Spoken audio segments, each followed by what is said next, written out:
చూస్తున్నారు. అమెరికాను పక్కా ప్లాన్తో ఇరాన్ దెబ్బ కొట్టిందా? ఇది నేనంటున్న మాట కాదు, ఏకంగా రష్యన్ మీడియా అంటున్న మాట. ఇరాన్ దెబ్బకు అమెరికా ఆయుధాలు ఖాళీ అయిపోయాయి అంటోంది రష్యన్ మీడియా. ఇరాన్తో యుద్ధంలో అమెరికా బాలిస్టిక్ మిసైల్స్ పూర్తిగా ఖర్చయిపోయాయి, పూర్తిగా ఖాళీ అయిపోయాయి అని అర్థం వచ్చేలాగా మాట్లాడుకొచ్చింది రష్యన్ మీడియా.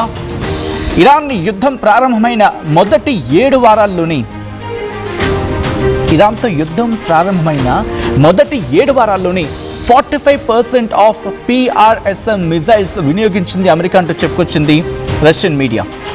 అసలు ఈ PRSM మిజైల్స్ అంటే ఏంటి కొంచెం మాట్లాడుకుందాం, ఆ తర్వాత డీటెయిల్గా మాట్లాడుకునే ప్రయత్నం చేద్దాం. PRSM అంటే precision strike missile. Precision strike missile అంటే అమెరికన్ ఆర్మీ డెవలప్ చేస్తున్న ఒక new generation long range precision strike ballistic missile.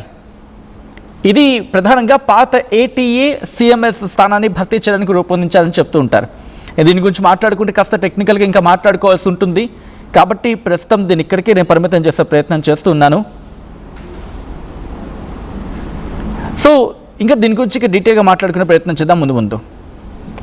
But ఒక్కసారి ఇన్ఫర్మేషన్ నేను మీకు పాస్ చేసేస్తాను, ఆ తర్వాత మనం డీటెయిల్గా మాట్లాడుకుందాం. అండ్ మీరు కూడా మాట్లాడే ప్రయత్నం చేయండి. 45% ఆఫ్ PRSM మిజైల్స్ వినియోగించింది అమెరికా అంటోంది ఇటు రష్యన్ మీడియా. పేట్రియాట్ గగనతల రక్షణ క్షిపణుల్లో, పేట్రియాట్ వాళ్ళ ఎయిర్ డిఫెన్స్ సిస్టంలో దాదాపు 50% ఖాళీ అయిపోయాయి. ఆ మిజైల్స్ ఉంటాయి కదా దాంట్లో. అన్న అలాగే థాడ్ లాంటి మిజైల్, థాడ్ క్షిపణి నిరోధక వ్యవస్థలోని క్షిపణుల్లో సగానికి పైగా ఖర్చు అయిపోయాయి. థాడ్ లాంటి రక్షణ వ్యవస్థలో కూడా మిజైల్స్ సగానిపై ఖర్చు అయిపోయాయి అంటోంది అమెరికాకు. ఇన్ఫాక్ట్ అమెరికా ఖర్చు అయిపోయాయని చెప్పి రష్యన్ మీడియా కోట్ చేసుకొచ్చింది. మళ్ళీ యుద్ధం వస్తే సరిపడా నిల్వలపై అనుమానాలు వ్యక్తం చేస్తూ ఉంది. ఇరాన్ ఆపరేషన్తో అమెరికాకు కొత్త సవాల్ ఎదురవుతూ ఉంది. PRSM మిజైల్స్ నిల్వలపై ముందే హెచ్చరికలు జారీ అయ్యాయి. ఇది నేనంటున్న మాట కాదు, CSIS నివేదికలో అమెరికా ఆయుధ నిల్వలపై ఆందోళన వ్యక్తం చేస్తున్న సందర్భం. గత కొద్ది రోజుల క్రితం కూడా మనం మాట్లాడుకోవడం జరిగింది. రిపోర్ట్లను ఖండించింది అమెరికా రక్షణ మంత్రిత్వ శాఖ. తప్పుడు ప్రచారం అంటూ పీట్ హెగ్సెత్ ఎదురుదాడికి పాల్పడ్డారు. అమెరికా దగ్గర ఆయుధాలకు కొరత లేదంటూ ఉన్నారు ట్రంప్. బట్ ఇక్కడ మనం మాట్లాడుకున్నాం ఈ 45% ఆఫ్ PRSM మిజైల్స్ ఖాళీ అయిపోయాయని చెప్పి. కొద్దిసేపటి క్రితం మాట్లాడుకున్నట్టుగా PRSM అంటే ప్రిసిషన్ స్ట్రైక్ మిజైల్.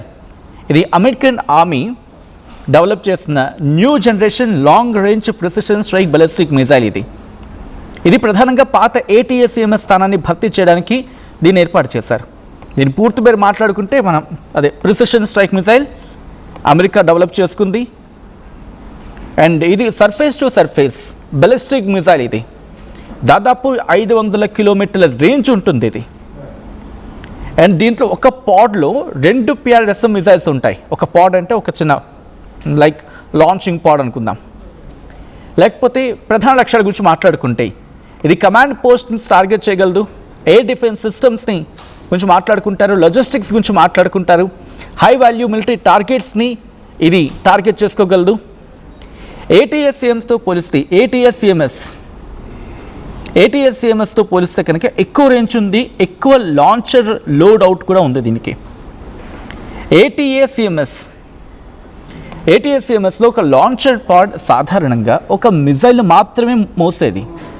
PRSMలో 2 మిజైల్స్ ఉంటాయి. అంటే అదే HIMARS లేకపోతే HIMARS లేకపోతే M270 ప్లాట్ఫామ్ నుంచి ఎక్కువ టార్గెట్స్పై దాడి చేసే అవకాశం ఉంటుంది. ఇది కాస్త టెక్నికల్ నాలెడ్జ్గా ఉంది కాబట్టి నేను బయటకు వచ్చే ప్రయత్నం చేస్తున్నాను దీని నుంచి. ఇంకో కీలకమైన అంశం ఏంటంటే దీనికి సంబంధించి రేంజ్. ఒక PRSM ఇంక్రిమెంట్ ఒకటికి అధికారికంగా 500 కిలోమీటర్ల రేంజ్ ఉందనుకుందాం. ఇది ఎనిమీ ఫ్రంట్ లైన్ వెనుక ఉన్న కీలకమైన మిలిటరీ ఇన్ఫ్రాస్ట్రక్చర్పై దాడి చేయగలదు. 2026లో చాలా వార్తలు నిలిచింది. US సెంట్రల్ కమాండ్ కూడా ఏమంది, 2026 మార్చి 4న PRSM తొలిసారిగా కాంబాట్లో ఉపయోగించామని చెప్పుకొచ్చింది. ఆపరేషన్ ఎపిక్ ఫ్యూరీ దీంట్లో ఉపయోగించామని చెప్పి.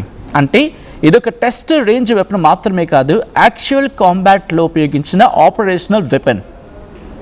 అంతేకాదు ఇటు రష్యన్ మీడియా ఏం చెప్తోంది, 2026లో ఇరాన్తో జరిగిన యుద్ధంలో అమెరికా PRSMs అలాగే ATACMS లాంటి లాంగ్ రేంజ్ ప్రిసిషన్ మిజైల్స్ని భారీగా ఉపయోగించింది. దీని కారణంగా వాటి స్టాక్ పైల్స్పై ప్రెషర్ పెరిగింది. స్టాక్ పైల్ అంటే లైక్ ఇప్పుడు మనకు ఒక గోడౌన్ ఉంది, గోడౌన్ నుంచి ఒక్కొక్క మిసైల్ మనం బయటకు తీస్తూ ఉన్నాం.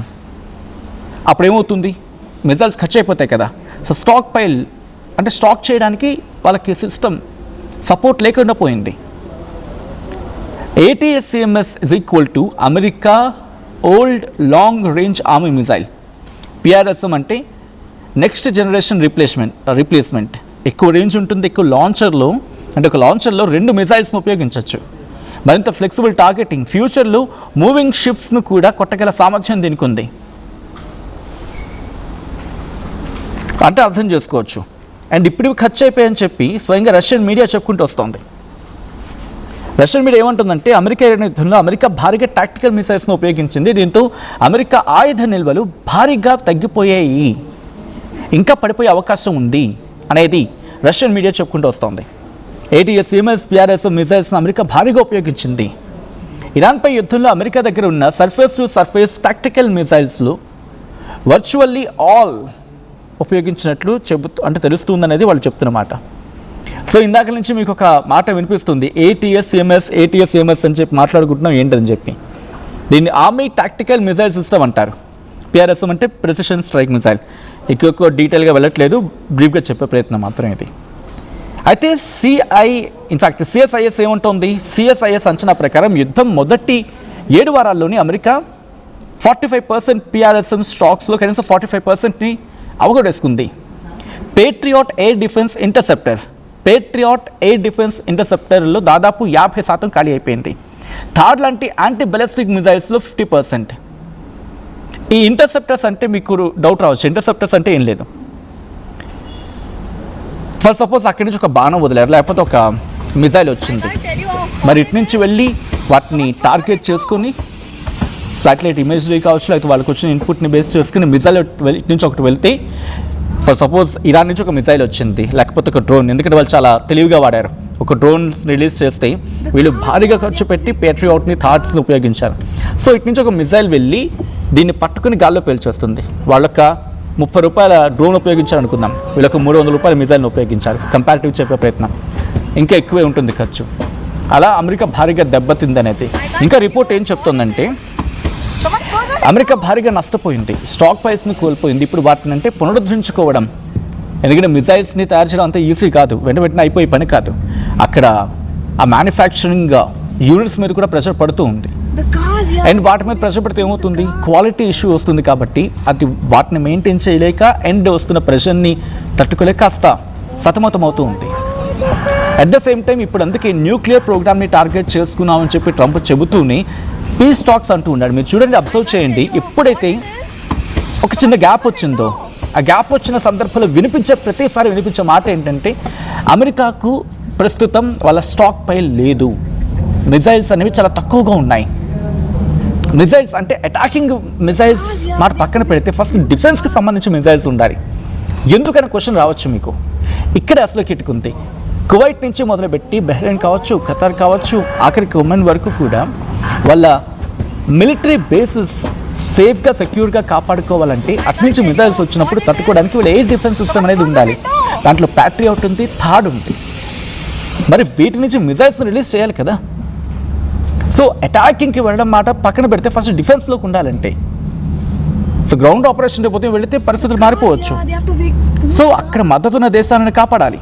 సో ఇన్ని ఈక్వేషన్స్, పర్మిటేషన్స్ అండ్ కాంబినేషన్స్ అంటూ ఉంటాం ఈ సాధ్యాసాధ్యాల గురించి. సో ఇక్కడ రష్యన్ మీడియా ఏమంటుంది, అమెరికా ఎదుర్కొంటున్న సమస్య మిజైల్ అయిపోయాయి అనే ఒకే ఒక అంశం కాదు. ఇలాంటి ఒక ప్రెషరిస్టిక్ సిచ్యువేషన్లో ఒక పెద్ద యుద్ధం కనుక స్టార్ట్ అయితే కొత్త మిజైల్స్ తయారు చేసి నిల్వలను తిరిగి నింపడానికి టైం పట్టేస్తుంది. అందుకని స్ట్రాటజిక్ ఇంపార్టెన్స్ అంటూ ఉంది. 2 యుద్ధాలను ఒకేసారి నిర్వహించే సామర్థ్యంపై క్వశ్చన్స్ రైజ్ అవుతూ ఉన్నాయి. ఇరాన్ లాంటి ప్రత్యర్థిపై భారీ స్థాయిలో మిసైల్స్ వాడిన తర్వాత అదే టైంలో యూరోప్ కావచ్చు, ఇండో పెసిఫిక్లో ఇంకొక పెద్ద ఘర్షణాత్మక వాతావరణం అంటే హై టెన్షన్ సిచ్యువేషన్ కనుక రైజ్ అయితే ప్రిసిషన్ మ్యూనిషన్స్ అంటే ఫర్ సపోజ్ నేను ఇక్కడ నుంచి కరెక్ట్గా ఫర్ సపోజ్ గ్వాదర్లో లేకపోతే మన ఇండియాలో వైజాగ్ బీచ్లోనే ఒక పాయింట్ నేను అనుకుంటున్నాను, అక్కడికి నేను ఒకటి ఏదో పంపించాలనుకుంటున్నా, లేకపోతే ఒక పోస్ట్ కార్డ్ నేను ఇక్కడి నుంచి అక్కడ పంపించాలనుకుంటున్నా. నాకు కరెక్ట్గా అదే ఇంటికి వెళ్ళాలి. దాన్ని ఏమంటారు, ప్రిసిషన్ అంటారు. సో అలా ఒక మిజైల్ని ప్రయోగించినప్పుడు ఆ మిజైల్ కరెక్ట్గా అదే పాయింట్, అదే లొకేషన్కి వెళ్ళి పడ్డం. అటువంటి ప్రిసిషన్ మ్యునేషన్స్ అనేవి తగ్గిపోతున్నాయి అనేది రిపోర్ట్ చెప్తున్నమాట. ఇది రెండున్న మాట కాదు, రష్యన్ మీడియా కోట్ చేస్తున్నమాట. ఇంకా ఏమంటూ ఉన్నాయి, ఎయిర్ డిఫెన్స్ మరింత కీలకంగా మారుతున్నాయి. పేట్రియాట్ కావచ్చు, థాడ్ లాంటి డిఫెన్సివ్ మిజైల్స్ కూడా వేగంగా ఖర్చు అవుతున్నాయని చెప్పి అంచనాలు రావడం ఇక్కడ పెద్ద విషయం. బికాస్ ఇవి సాధారణమైన మ్యునేషన్స్ కాదు, వాటి తయారీ చాలా కష్టం, కాస్ట్లీ, ప్రొడక్షన్ కెపాసిటీ కూడా లిమిటెడ్. చైనా ఫ్యాక్టరీ ఒకటి కనిపిస్తోంది. అమెరికా ప్రధానంగా భయపడే పరిస్థితి ఏదైనా ఉందంటే కనుక చైనా తైవాన్ కాన్ఫ్లిక్ట్ స్టార్ట్ అయితే అదొక చిక్కుముడి అవుతుంది మళ్ళీ వాళ్ళకి. సో ఇలాంటి యుద్ధంలో కూడా వేల సంఖ్యలో ప్రిసిషన్ వెపన్స్ ఖర్చు అవుతాయి, అవసరం కాదు ఖర్చు అవుతాయి. ఇరాన్ యుద్ధం తర్వాత స్టాక్ ప్రైస్ తక్కువ ఉంటాయి. చైనాతో కనుక ఒక లాంగ్ టైం యుద్ధానికి వెళ్లాల్సి వస్తే సస్టైన్ చేయడం కష్టం అవుతుంది అమెరికాకి. అందుకే ట్రంప్ రియాక్ట్ అవుతున్న సందర్భం.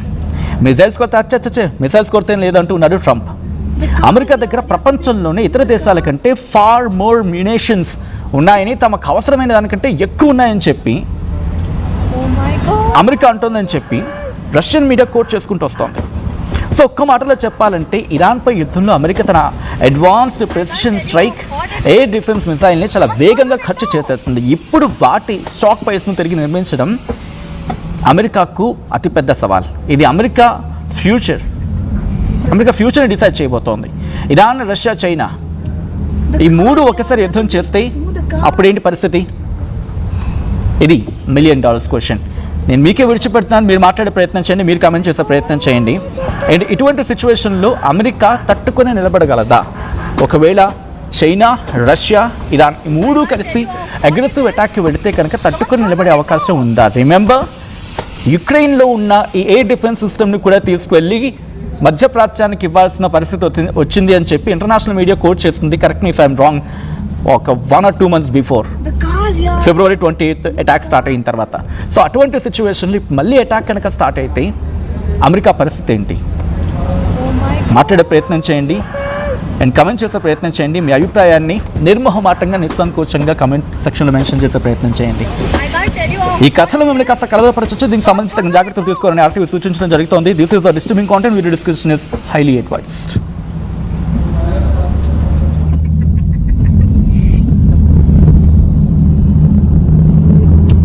The cars, yeah, they have to wait to move the car.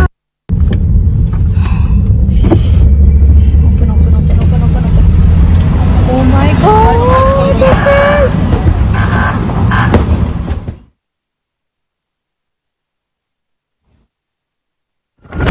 Ураган категория 5 меня просто сдувает. ఏం కొన్నావురా? అమ్మకి 10, అత్తమ్మకి 6, అమ్మమ్మకి 4 కేజీలు చీరలు మామా. అబ్బో, ఇక్కడ కేజీ చీరలు కొంటే అర కేజీ చీరలు ఫ్రీ అంట.